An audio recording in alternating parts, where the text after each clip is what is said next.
여기 다 이제 기후 에너지 전문가들이시니까 기후 행동에 대해서는 낯설지 않으시죠?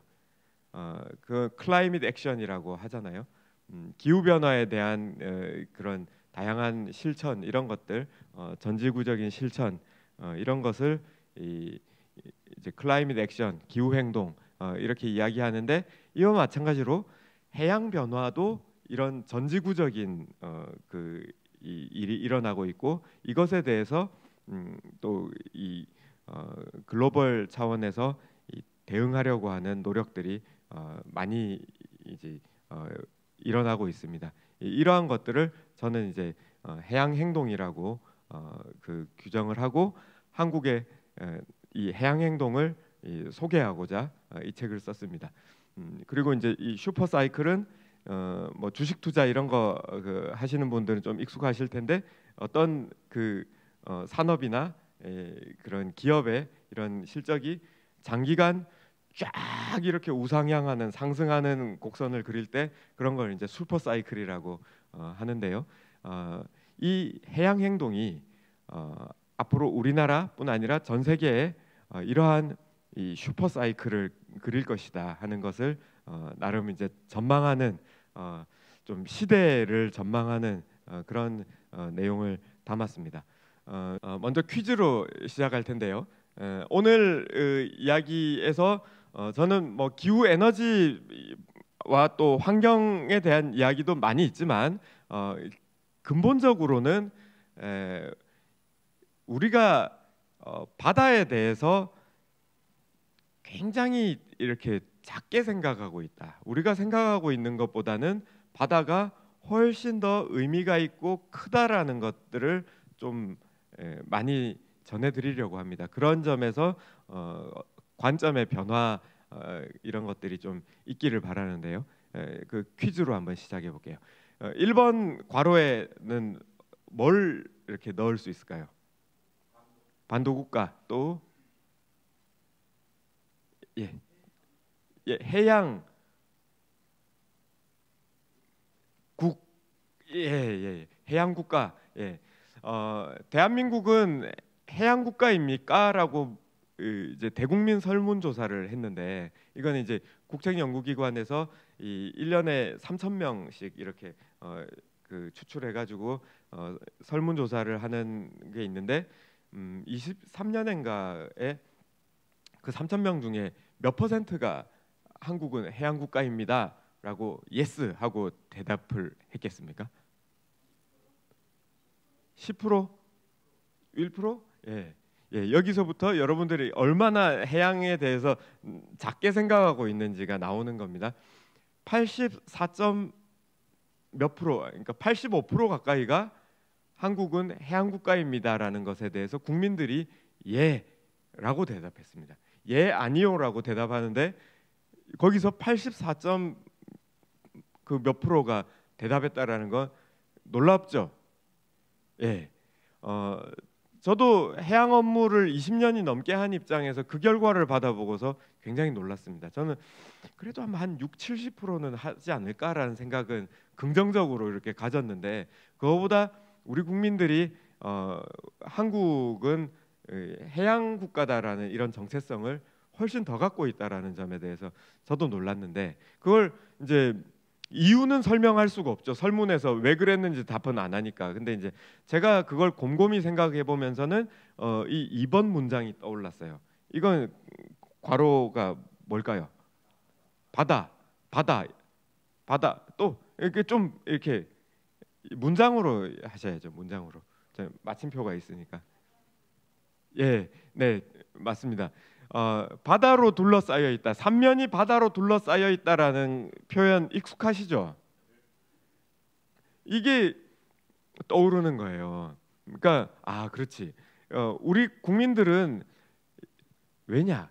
교과서에서 그렇게 배웠던 것 같거든요. 저도 뭐 교과서를 이제 직접 이렇게 찾아보지는 않았습니다. 제가 읽었던 교과서를 찾을 수도 없고. 그러니까 근데 아마 초등학교 교과서에부터 그렇게 써 있었던 것 같아요. 우리나라는 삼면이 바다로 둘러싸여 있는 뭐 반도 국가로서 뭐 어떤 이런 성질을 가진다라는 것이 아마 이제 한 초등학교 그 교과서 안에서 이렇게 이제 설명이 시작됐던 걸로 기억이 납니다. 그러니까 이 인식이 국민들한테 심겨져 있으니까 당연히 우리는 바다하고는 그렇게 멀지는 않다라는 것이 그만큼 깊이 있다라는 생각을 하고요. 그러면 그 의미에 대해서 다시 이제 제가 한번 재정의를 해드리려고 하는데 이거는 이제 해양수산부에서 좀 널리 보급하고 있는 이제 세계 지도를 지금 이런 관점으로 보자라는 겁니다. 이렇게 놓고 봐도 하여튼 기존에 보던 거 뭔지는 아시겠는데 좀 느낌 다르시죠? 예, 바다를 향해서 나가야 되는 느낌 들잖아요. 이게 이제 어떤 본능적인 것 같아요. 이렇게 위쪽으로 이렇게 뭔가가 시선이 가게 돼 있는 것 같아요. 예전에도 뭐 바다의 크기가 더 커진 건 전혀 아닌데도 근데 방향을 바꿔놓으니까 훨씬 이걸 더 이렇게 바라보게 되는. 옛날에 우리가 지도를 볼 때는 이쪽으로 뭔가 향해 나가야 되는 것 같은 자연 발생적인 어떤, 그래서 막 대륙을 향한 이런 기상 이런 것들이 좀 우월한 가치로 보이잖아요. 근데 우리가 엄밀하게 대한민국의 역사, 우리의 정체성을 갖다가 가만히 뜯어볼 때 우리는 이 해양 세력으로서의 우리의 정체성이 얼마나 큰가를 저는 좀 이렇게 추적을 하고 싶어요. 이제 잘 모르실 텐데, 근데 제가 한번 반박을 한번 해볼게요. 그래서 저는 이제 감히 우리나라는 삼면이 바다로 쌓여가 아니고 바다로 열려 있다라는 표현을 오늘 이후로는 여러분들께서 이제 가지시기를 바랍니다. 이러한 관점의 변화, 바다로 쌓여 있는 게 아니라 열려 있고 우리는 얼마나 이 열려 있는 것을 통해서 살아왔는지, 그리고 그 가치가 어땠는지를 비교해 볼게요. 그 유명한 뭐 시베리아 횡단철도 막 이렇게 하면 막 다 물류의 혁명인 것처럼 이야기하지만 그러면 부산에서 서울까지, 부산항에서 서울까지, 뭐 목포항에서 서울까지 컨테이너를 갖다가 보낸다고 봅시다. 그 하루에 10분에 한 대씩 열차를 출발시켜도 굉장히 타이트할 겁니다. 그죠? 싣고 또 보내고 해도 그 차가 가면서 중간에 또 이렇게 섰다가 가고 막 하는 거 감안하면 10분에 한 대씩 보내는 것도 이게 그 이제 뿔일 텐데, 그렇게 하면은 하루 종일 보내면 한 100번 정도 출발할 수 있어요. 그냥 쉽게 계산하면. 그러면 열차 한 번 보낼 때 컨테이너 몇 개를 달 수 있습니까? 뭐 한 20개 이렇게 달아서 보낸다고 합시다. 그러면 부산항에서 이 서울까지 하루에 전체 보낼 수 있는 거 열심히 보내면 100편 곱하기 20개, 하루에 컨테이너 수 2,000개를 보낼 수 있겠죠. 그러니까 지금 육상에서 가장 효율적이라고 하는 운송 수단인 철도로 우리가 한반도에서 매일 처리할 수 있는 물량은 컨테이너 2,000개에서 크게 벗어나지 않을 거라고 어림짐작할 수 있습니다. 근데 요즘 이 미국으로 유럽으로 보내는 큰 컨테이너선들이 이제 주로 컨테이너 몇 개 싣는지 아십니까? 선박 한 척에. 그렇죠. 들으셨어요? 2만 개가 넘습니다. 배 한 척에. 배 한 척만도 전체 철도 운송량의 10대 1의 스코어이고요. 그리고 부산항에서 하루에 처리할 수 있는 선박 몇 척일까요? 부산항에 지금 배를 댈 수 있는 거는 40척을 댈 수 있습니다. 지금 이걸 이제 2030년대까지 60척 될 수 있는 항만 만들 거고. 그러니까 한번 비교해 보시죠. 그러면 아까 한 척이 10대 1인데 그러면 그거 그냥 40척 다 가동하지 않고 절반만 처리한다고 해도 하루에 20척을 처리할 수 있잖아요. 그러면 자, 이것만 해도 곱하기 하면 철도 운송과 해상 운송의 크기는 200대 1이 나오죠. 뭐 이거 다 풀가동 안 한다 칩시다. 하여튼 육상 운송과 해상 운송은 이 효율성의 규모의 크기가 100대 1입니다. 뭐 거리에 따라서 어디를 가느냐에 따라서 철도가 뭐 며칠 먼저 갈 수도 있겠죠. 가설적으로는. 근데 그건 말이 안 됩니다. 사실 철도가 이 단일 선로로 쫙 연결돼 있는 게 아니고 국경을 넘을 때 또 바꿔 실어야 되고 이 비효율성이 장난이 아니거든요. 하여튼 그런 거 다 차치하고도 육상에서는 이 해상 운송의 스케일을 감당을 못한다. 자, 이 사실을 놓고서 야, 이렇게 하니까 해운이 이만큼 중요합니다라는 이야기에서 전 그치려고 하는 게 아니라 우리 역사를 한번 되짚어 봅시다. 우리가 바다로 이렇게 열려 있지 않았다면, 특히나 이 위치가 정말로 절묘한 게 이 세계 최대의 시장과 자유롭게 연결되는 이 양대 항로의 딱 가운데 위치하고 있고, 또 이 거대 시장과 생산국들이 몰려 있는 이곳에서 바다에 위치하고 있었고, 또 앞으로는 이게 북극으로도 연결되면 이게 삼중 그 이제 핵심 노선의 이 환승역이 되거든요. 이 정말 절묘한 위치에 우리는 바다로 열려 있다라는 것은 우리한테 어떤 기회를 줬는가? 좀 전에 말씀드린 우리가 경제가 성장한다, 물질 문명이 발전한다라는 거는 결국에 뭐 GDP 뭐 달러로 몇만 불 하는 것만 갖고 돈 되는 게 아니라 이것이 결국에 표시하는, 그걸 뒷받침해주는 물자가 왔다 갔다 하는 것이 우리의 생활 수준 아니겠습니까? 그죠? 그런 점이 곧 이 물류의 크기가 곧 경제의 크기고요. 우리가 이루어 놓은 수출 국가이고 또 이런 우리의 이런 윤택한 경제 수준은 다 이 물류가 왔다 갔다 하는 능력과 거의 같다고 보면 됩니다. 이것이 비례하지요. 이게 못 따라가면 우리가 성장을 못했을 것이고요. 그러면 저는 우리가 이렇게 바다로 열려 있지 않았다면, 단언컨대 대한민국은 지금의 100분의 1밖에 안 되는 국가였을 겁니다. 우리한테 바다가 없었다면. 인구가 이렇게 많을 수도 없고요. 뭐 먹고 살 것도 없는데 인구가 왜 있겠습니까? 다 떠나가지. 인구도 10분의 1, 그리고 GDP가 10분의 1, 이 정도 됐을 거라고 저는 생각합니다. 그러니까 한국이 이렇게 바다로 열려 있는 것이 지금의 우리가 있게 만든 큰 원동력이었다. 우리가 여태 이 정도 그 중요성은 생각 못 하셨죠. 예, 저도 잘 몰랐는데 이런 고민을 갖다가 계속 해보다 보니까 이렇게 반박이 안 되겠는 거예요. 반박하실 수 있습니까? 그 맞잖아요, 그죠? 바다가 없었다면 우리나라는 지금의 100분의 1 수준에서 이걸 이 정도를 넘지 못했을 거다라고 저는 생각합니다. 만약에 한국이 이런 데 있었다면 절대로 지금과 같은 모습은 될 수 없었을 거다라고 생각을 하고요. 그리고 제가 역사상으로 굉장히 안타깝게 생각하는 게, 해양정책과장을 맡으면서 국민들한테 이 바다에 대해서 뭔가를 전해주려고 애를 쓰면서 이렇게 다니다가 되게 답답한 게, 왜 우리 역사에서는 이 해양과 관련한 이 이야기를 들려줄 어떤 게 장보고하고 이순신밖에 없는가? 이 점이 굉장히 아주 짜증이 났거든요. 이거 아닌데. 근데 최근에 이제 이런 고민들이 계속 되다 보니까 여기까지 이제 제가 뇌피셜이 막 가는 거예요. 이것도 한번 반박해 보려면 반박해 보십시오. 먼저는 이 전 세계에 이 연안에 거주하고 있는 인구가 몇 퍼센트 될까요?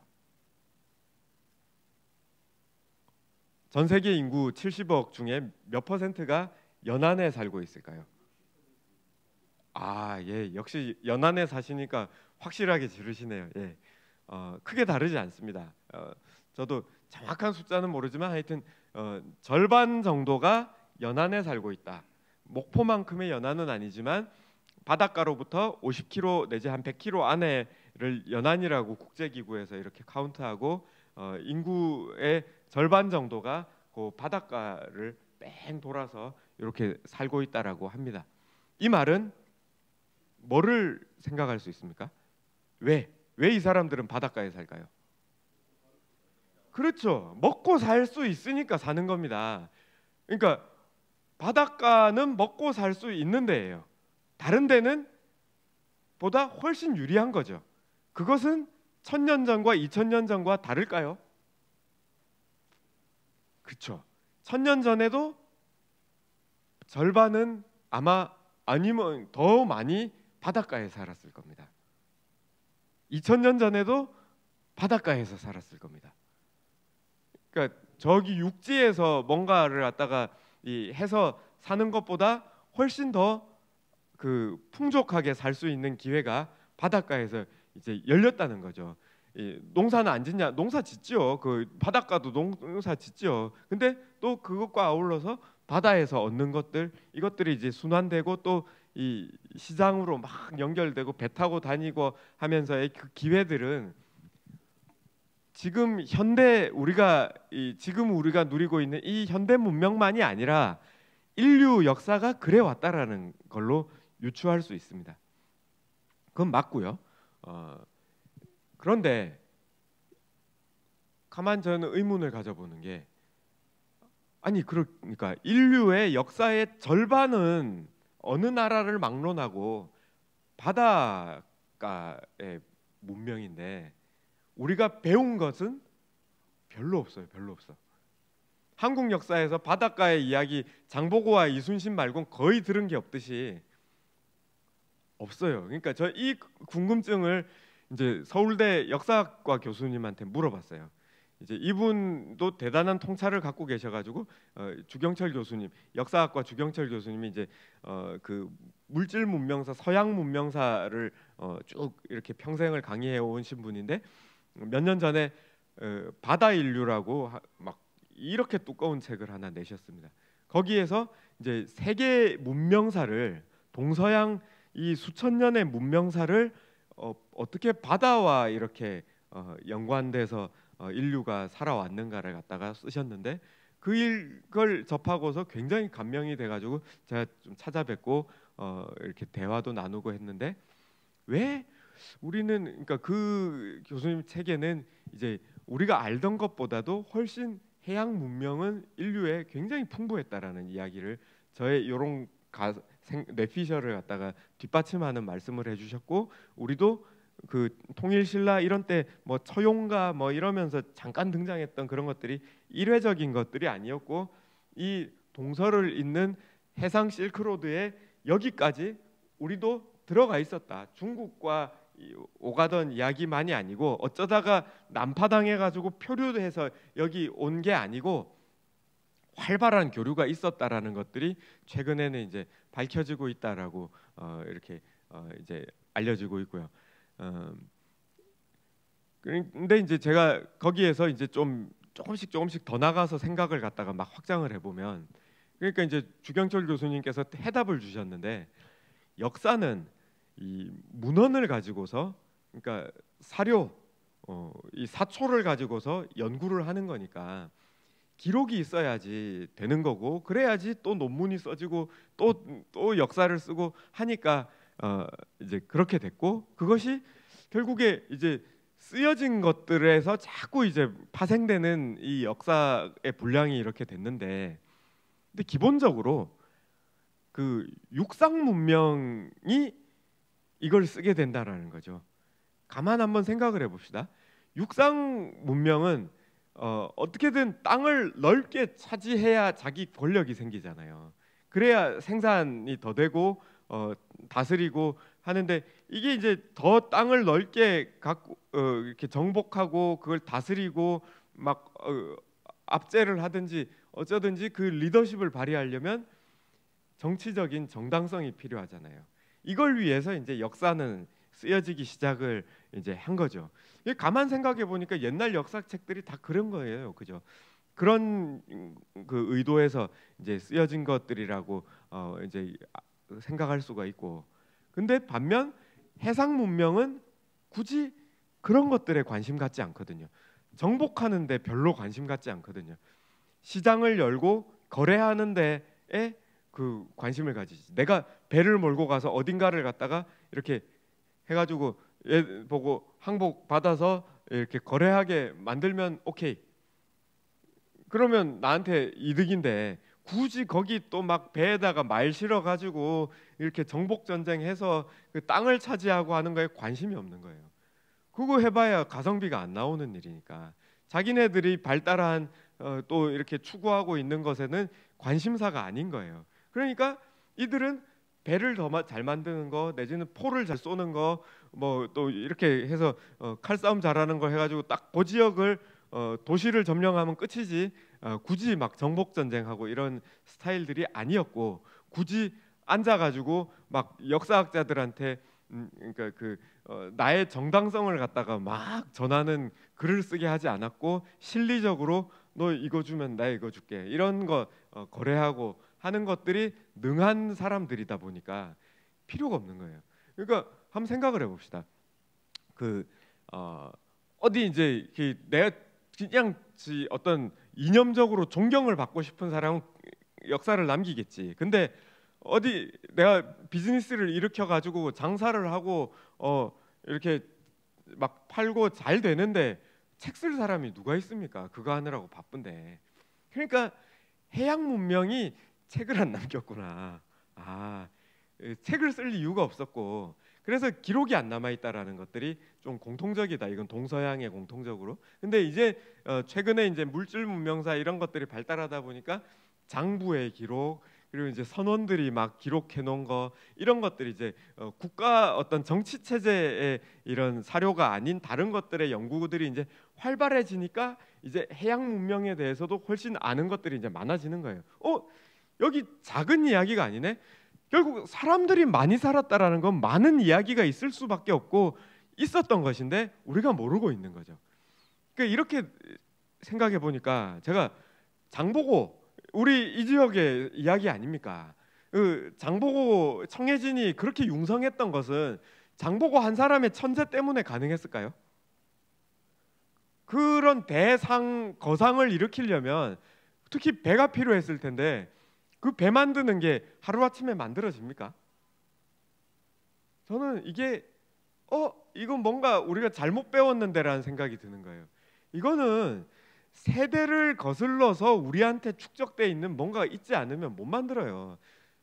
그 시대에 무슨 인터넷도 뭐도 없는 시대에 장보고가 아무리 천재기로서니 혼자서 몇 년 동안 뚝딱뚝딱 해가지고 사람들 가르쳐가지고 배 만드는 기술 할 수 있었겠습니까?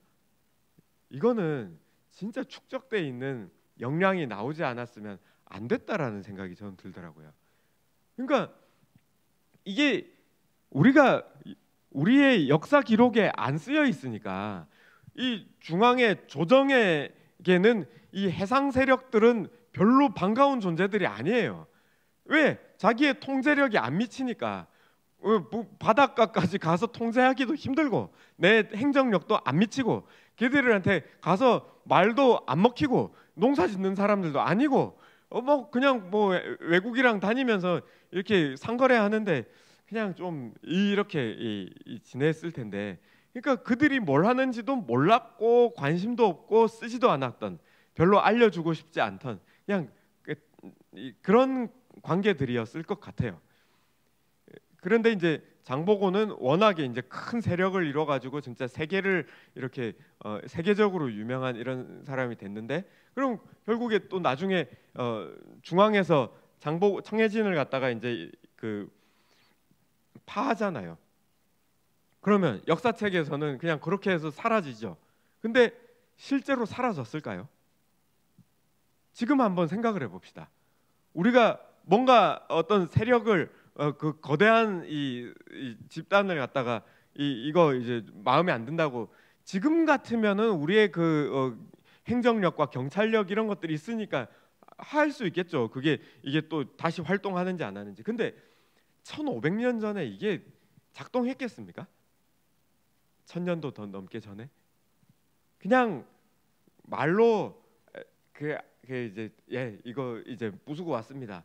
보고하고 기록하고 앞으로 이제 그런 거 못하게 예, 안 하겠습니다 했겠죠.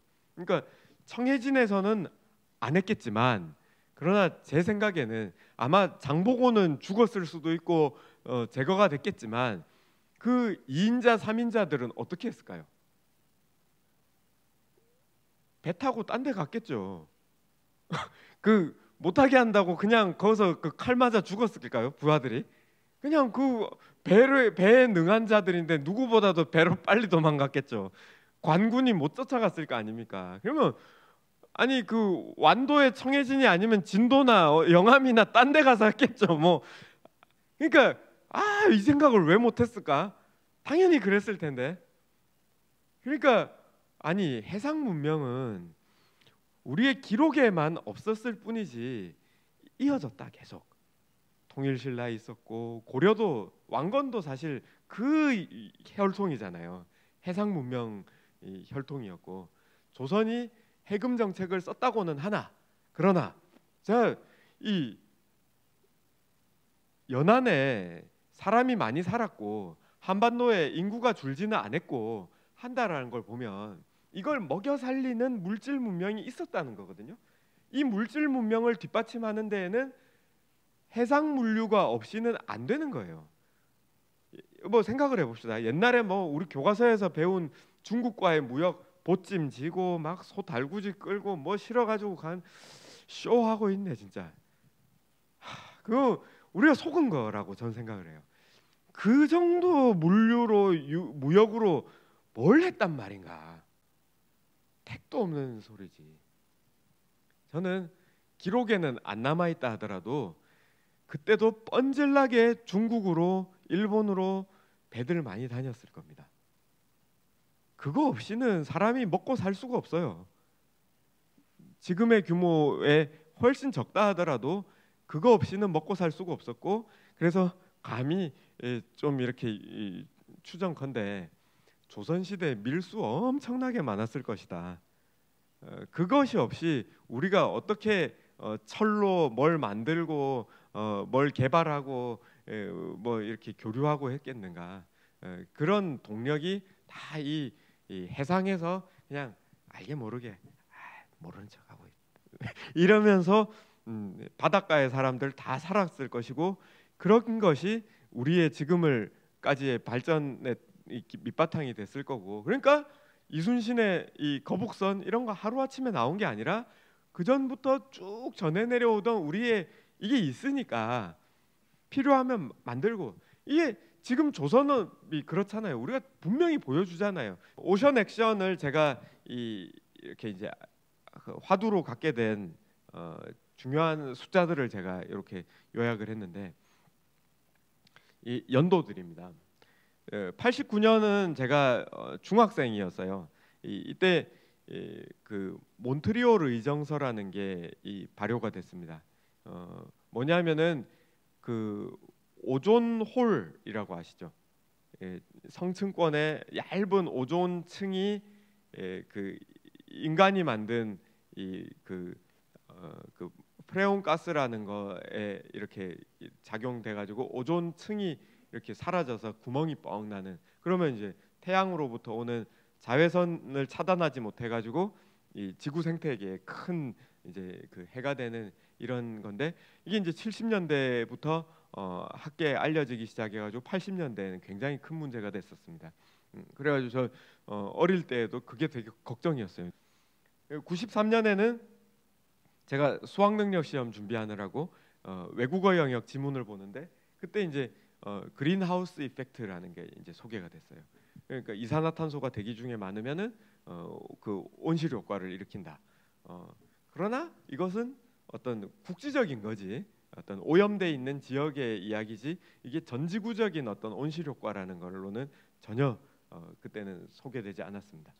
그리고 2002년에 이제 제가 공무원 생활 하고 있을 때 그 이제 외국 어떤 고위급들하고 면담 이런 것들을 많이 쫓아다니는 때가 있었는데 이때에도 고위급들이 이렇게 대화하다 보면 이제 처음에 먼저 이렇게 이야기하다 보면 이런저런 화제들을 국제적인 이슈들을 논의하는데 이때까지도 기후 변화라는 이야기는 한 번도 들어보지 못했습니다. 2007년에는 1월 달에 영국이랑 그리스로 출장을 갔었어요. 1월에 유럽을 가니까 와, 얼마나 춥겠습니까? 근데 막상 가보니까 안 춥더라고요. 특히나 그리스에서는 정말 윗도리 벗고 그 이렇게 반팔 입어도 안 추울 만큼 그렇게 따뜻하더라고요. 참 진짜 따뜻하다 했는데 그리스 공무원들이 만나는 사람들마다 이 날씨가 미쳤다. 이 그리스가 겨울이 없는 나라긴 하지만 이렇게 겨울철이 따뜻하진 않다. 근데 진짜 땀이 날 지경이었으니까 그런 이야기를 듣고 난 다음에 귀국해서 얼마 지나지 않아서 이 UN IPCC라고 아시죠? 그 기후 변화 패널이라고 있잖아요. 그러니까 전 세계 이 기후학자들이 뭐 천여 명이 모여가지고 같이 이제 공동 보고서를 냈어요. 그때 이제 나온 기후 변화 보고서에서 인류가 이대로 이산화탄소를 계속 배출하면 화석 연료를 쓰면 2100년에는 지구 평균 기온이 2도씨 이상 상승하고 기후 재난에 처하게 될 것이다라는 이런 보고서로 전 세계를 확 이렇게 놀래켰던 그 이후로는 만나는 사람마다 이제 기후 변화 이야기를 하는 그런 변화가 있었습니다. 그걸로 2017년 12월에는 IPCC가 노벨 평화상을 받기도 했습니다. 그리고 나서 이제 2015년에 제가 미국에서 석사 과정을 하고 있는데 그때 이제 동급생들이랑 그 교수분들이랑 12월에 이 프랑스를 좀 갔다 온다고 하는 거예요. 그때 뭐 이번에 이제 기후 변화에 대해서 아주 중대한 이런 일이 있을 거다 뭐 이런 얘기. 뭐 괜히 좀 이렇게 폼 잡네 생각을 했었어요. 근데 이제 그때 며칠이 지나서 뉴스를 보니까 UN 이제 파리 기후 변화 협약이라는 걸 타결을 한 겁니다. 그 협상을 타결해서 이제 전 세계 정상들이 쫙 같이 서가지고 이제 사진 찍고 하는 이런 일들이 일어났는데 그때 깜짝 놀랐어요. 그러니까 기후 변화가 전 세계적으로 알려진 것이 2007년인데 이제 모든 나라들이 다 동의해가지고 어떤 실천을 하자, 클라이밋 액션에 나서게 된 게 불과 10년이 되지 않은 기간에 이렇게 됐죠. 이것이 제가 볼 때는 저의 인생에서는 어떤 쭉 지켜봐온 어떤 뭔가의 큰 변화가 일어나는 일종의 그런 슈퍼 사이클을 한번 경험을 했고요. 그러고 나서 2023년에 이제 그 미국에서 대사관 근무할 때 그 가까운 데 있는 파나마라고 하는 나라에서 하는 Our Ocean Conference에 이렇게 참석하라 그래가지고 거기 갔다 왔어요. 여기 가니까 이제 전 세계 뭐 100여 개 나라에서 모인 이 해양 그 운동가들이 모여가지고 뭐 정부랑 뭐 이 운동가 또 NGO 그 기업 뭐 이런 많은 분들이 모여서 이 해양 변화에 대해 가지고 그 다양한 논의를 2박 3일 하는 거예요. 그런 걸 보면서 이 수준이 굉장히 높아졌고 이제 전 세계에 이런 정도의 큰 세력이 있구나라는 걸 그때 전 느꼈거든요. 그래서 이때부터 제가 곰곰이 좀 생각이 들었어요. 내가 그 어렸을 때 봤던 기후 변화가 전 세계인들한테 이렇게 쫙 전파가 돼서 큰 실천으로 일어나는 것이 10년이 안 돼서 발생했는데 이 해양에 대한 이 흐름도 뭔가가 이거 일어날 것 같다. 지금 그런 에너지가 있다. 왜냐? 특히나 이 기후 변화를 이렇게 이끌었던 이 세력과 크게 다르지 않거든요. 이 세력들이 또 이것도 같이 관심을 가지고 있어요. 왜냐? 기본적으로 기후 변화와 또 바다도 밀접하고 그리고 환경을 이렇게 옹호하고 관심을 가지는 그룹은 또 되게 겹쳐요. 그러다 보니까 NGO들도 많이 겹치고 국제기구나 기업들의 그런 관심이나 이런 것들이 이게 생소하진 않은 거예요. 이 얘기하고 요 얘기하고가. 그래서 저는 그때부터 이제 곰곰이 하다가 이제 가설을 세우게 됩니다. 아, 이것도 10년이 되지 않아서 거대한 그 흐름이 되겠다. 그래서 이제 오션 액션의 이런 슈퍼 사이클을 구상을 하게 되었습니다. 그러면서 이 연구를 해봤는데 그런 것이 이 가설이 허언이 아니더라고요. 저는 이제 이게 실제다라는 것들을 발견하게 됐습니다. 이미 그 파리 기후 변화 협약을 하던 2015년 그때부터도 이미 기후 변화 정상회의 때에는 해양에 대한 이야기도 해양 변화에 대한 이야기도 한 섹션을 계속해서 해오고 있었고, 그리고 그 다보스 포럼이라고 유명한 세계 경제 포럼에서도 다국적 기업들과 세계 정상들이 그 오션 액션에 대한 논의를 오션 액션 그 프렌즈 포 오션 액션, 그러니까 해양 행동을 위한 친구들이라는 그런 이름으로 매년 그런 이벤트들이 이루어지고 있었어요. 이것이 이미 이런 유명한 기업들도 다 참여하고 있는 활동들이었고, 특히 이 국가 간의 국제기구에서 일어났던 그런 이 협약들, 중대한 협약들이 보면 과거에는 10년 간격으로 이런 것들이 진전이 되다가 2000년대 들어와 가지고 다수가 이렇게 막 발생하고 굉장히 활발해지는 것들을 보게 됩니다. 특히 UN 차원에서 이 오션 컨퍼런스라고 3년마다 한 번씩 전 세계 이제 그 해양 행동을 하는 오션 액션을 하는 자들이 다 모이는 그런 총회가 그 있는데, 이 금년도에는 3차 총회를 프랑스 니스에서 했고, 다음번 28년도 4차 UN 오션 컨퍼런스는 한국에서 할 겁니다. 그러니까 저 그 UN 오션 컨퍼런스를 우리나라에서 할 때쯤에는 아마 이러한 내용들을 이제 대중적으로도 많은 사람들이 알게 될 거라고 저는 기대하고 있습니다.